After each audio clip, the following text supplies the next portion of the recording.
Hi friends, मैं आपका दोस्त अरविंद आपके अपने YouTube चैनल माइक्रोवेव नागल के माध्यम से आज आपको एक बहुत ही अहम प्रोडक्ट जिसका घर में बहुत ही महत्व है और आज हर घर की जरूरत बन चुका है, इन्वर्टर के संबंध में एक बहुत ही महत्वपूर्ण जानकारी दूंगा। पहले इन्वर्टर जो वर्क करते थे उनका क्या वर्क था और अब जो मार्केट में नए इन्वर्टर आ चुके हैं उनका क्या वर्क है, कैसे उन इन्वर्टर से हम अपने भारी भरकम बिजली के बिल को समाप्त कर सकते हैं। उपकरणों जैसे एसी, कूलर, फ्रिज, पंखे, लाइटें, इनको कैसे इन्वर्टर के द्वारा हम चला सकते हैं, कैसे बहुत भारी लोड इन्वर्टर पर डालकर अपनी बिजली बचा सकते हैं, कौन सा इन्वर्टर हमको परचेज करना चाहिए, बैटरी इन्वर्टर खरीदते समय किन किन बातों का हमें ध्यान रखना है, ये सारी जानकारी आज इस वीडियो के माध्यम से दूंगा। एक एक बात विस्तार से बताऊंगा। पूरी वीडियो अंत तक देखें और पूरी जानकारी प्राप्त करें। अब मैं आपको ले आया हूं एक बैटरी इन्वर्टर जहां पर रखा हुआ है और कैसे इस बैटरी और इन्वर्टर से हम अपना एसी आपको चलाकर दिखाएंगे। बाकी यूट्यूबर या बाकी एडवर्टाइजर की तरह मैं ऐसा बिल्कुल नहीं बताऊंगा कि कहा कुछ है और वो प्रैक्टिकली प्रूफ नहीं होता है। आज मैं आपको पूरा प्रैक्टिकली प्रूफ करके आपको दिखाऊंगा। जैसे कि ये मेरे पास एक इन्वर्टर है, ये 24 वोल्ट का इन्वर्टर है। कंपनी ने इसको 2500 वाट 2.5 वाट का इन्वर्टर कह के मार्केट में उतारा है और बताया है कि इसकी सोलर चार्जिंग कैपेसिटी 50 एम्पियर की बताई है। ये इन्वर्टर है जिसमें देखने से लगता है कि बैटरी के वायर बहुत हैवी दिए हुए हैं, तो लगता है कि काफी पावरफुल इन्वर्टर ये होगा। ये इसका न्यूट्रल होता है और ये इसका पॉजिटिव होता है। बैटरी का वायर होता है, ये इसका एसी वायर है जिससे मेन सप्लाई इस इन्वर्टर को दी जाती है। अभी इसका हमें कोई काम नहीं है। एक ये वायर है साथ में इन्वर्टर के निकला है। ये वायर बैटरी को जोड़ने के लिए होता है। दो बैटरी को कैसे सीरीज में करते हैं, ये वायर हमको वहां पे काम आएगा। मैं एक बार पीछे से भी इस इन्वर्टर को आपको दिखा देता हूं क्या क्या इसमें फंक्शन है। यहां से हम अपनी आउटपुट लेते हैं। मैंने इसमें एक बोर्ड लगा के रखा है, इस बोर्ड से ही मैं आपका बाकी का सारा लोड चलाऊंगा। ये इसका मैंने बोर्ड यहां पर रख दिया है। आउटपुट लेनी है। ये इसमें एक एमसीबी स्विच दिया हुआ है। ये एमसीबी स्विच मेन पर है, जैसे इन्वर्टरों में आम इन्वर्टर में फ्यूज आता है। कंपनी ने इसमें एमसीबी दी है, बहुत अच्छी बात है। और ये इसका फैन होता है और ये जो बड़ी वाली स्ट्रिप इसमें दे रखी है कंपनी ने, यहां लिखा है पीवी प्लस और माइनस। यहां पर सोलर पैनल जोड़ा जाता है। इस बैटरी का ये प्लस है और ये माइनस है। इस वाली बैटरी का ये माइनस है और ये प्लस है।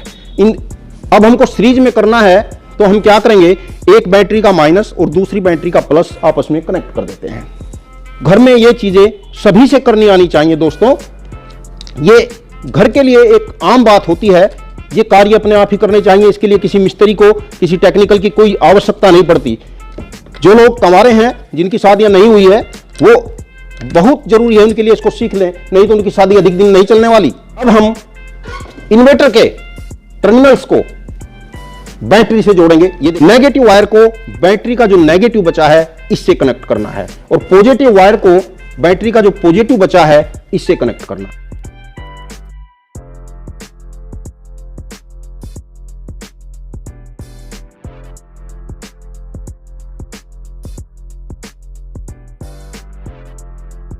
कि क्या ये इन्वर्टर इस इंडक्शन का लोड उठाएगा और उठाएगा कितनी देर चलाएगा, ये सभी हम देखते हैं। हमने इन्वर्टर से एक ये बोर्ड कनेक्ट कर लिया है, ये हम रखते हैं। ये हमारा इंडक्शन का और इन्वर्टर को हम यहां से ऑन करते हैं। इंडक्शन हमारा ये ऑन हो चुका है और अब कुछ वाटर लिया है और इस वाटर को हम इंडक्शन पर रखते हैं। इंडक्शन को हम ऑन करते हैं। जैसे ही हमने इंडक्शन ऑन किया है, इंडक्शन चालू हो गया और मैं आपको दिखाता हूं कि कितना लोड ये इस बैटरी पर दे रहा है। एक मल्टीमीटर है, इसको हम एम्पियर पर जाकर यहां से सेटिंग करेंगे एसी एम्पियर और देखते हैं कि कितना एसी एम्पियर ये लोड दे रहा है। हम देख रहे हैं कि 5.4 एसी एम्पियर इसका लोड आ रहा है। ये लगभग मानकर चलिए कि ये 1500 वाट लोड इस इन्वर्टर पर दे रहा है। हम देख रहे हैं कि आसानी से 1500 वाट के लोड को ये इन्वर्टर चला रहा है। अब हम डीसी एम्पीयर देखते हैं कि इसका डीसी एम्पीयर कितना लोड आ रहा है। अब हम डीसी के वायर में इसको डालते हैं और यहां से इसको डीसी सेट करते हैं, तो हम देख रहे हैं कि 57 एम्पीयर का ये डीसी लोड चला रहा है। ये देखिए दोस्तों, 1 मिनट के अंदर पानी कैसे उबलने लगा। कम से कम ये 4-5 कप पानी के हैं। और मेरे पास चाय की पत्ती चीनी दोस्तों इस टाइम नहीं है, नहीं तो मैं आपको जरूर चाय की पत्ती चीनी दूध डाल करके आपको जरूर चाय पिलाता। दोस्तों अब मेरे पास ये एक रूम हीटर है, सर्दियों का मौसम चल रहा है, आजकल इसकी बहुत सख्त जरूरत पड़ रही है। 400 वाट के 3 रोड हैं और ये देखते हैं कि चलता नहीं, 1 रोड चलेगी, 2 चलेगी या 3 चलेगी। इस प्रैक्टिकल को करके देखते हैं। ये रखा मैंने आपका रूम हीटर और ये इसका प्लग इसके सॉकेट में लगाया है और ये देख रहे हैं कि इन्वर्टर से जुड़ा हुआ है। और अब हम अपने इन्वर्टर को ऑन करते हैं। ये देखिए,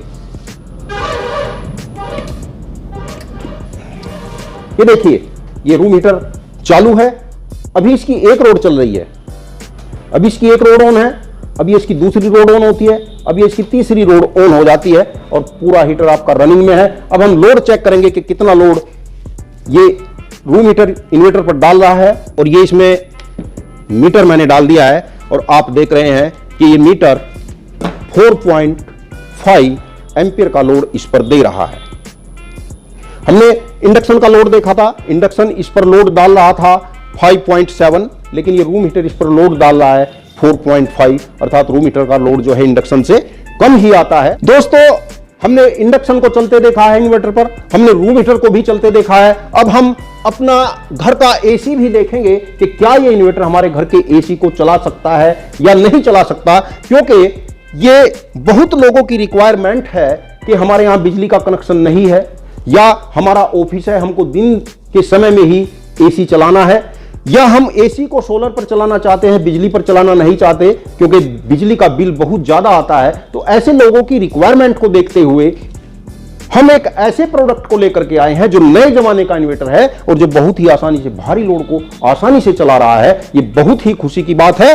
और ये एसी का वायर है, स्टेबलाइजर से कनेक्ट है और मेरा स्टेबलाइजर से एसी कनेक्ट है। अब मैं इस बोर्ड में इसके तार लगाता हूं।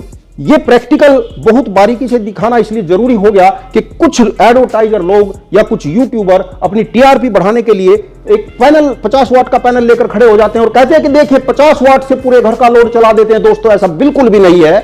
वास्तविकता यह है कि कितना लोड चलाना है उसी के हिसाब से कम या ज्यादा पैनल लगाने पड़ते हैं। और ये मैं ऑन करता हूं, आप स्टेबलाइजर में देखेंगे ये मैंने इन्वर्टर को ऑन किया, आपका स्टेबलाइजर ऑन हो गया और देखते हैं कुछ देर के बाद में ये स्टेबलाइजर इस एसी को सप्लाई देगा और देखते हैं कितनी देर एसी चल पाता है। और इंडक्शन चला दिया है, रूम हीटर चला दिया है, एसी चला दिया है इस इन्वर्टर ने। अब दोस्तों इस इन्वर्टर के ऊपर क्या क्या लोड मैक्सिमम चल सकता है वो तो हमने देख ही लिया है। अब इसको मैं बंद करता हूं और इसको ओपन करके दिखाऊंगा कि इसके अंदर जो टेक्निकल सिस्टम है वो क्या है और कैसे इसका प्रोसेस काम करता है। अब मैं यहां से इसको ऑफ करता हूं। अब दोस्तों इसका कवर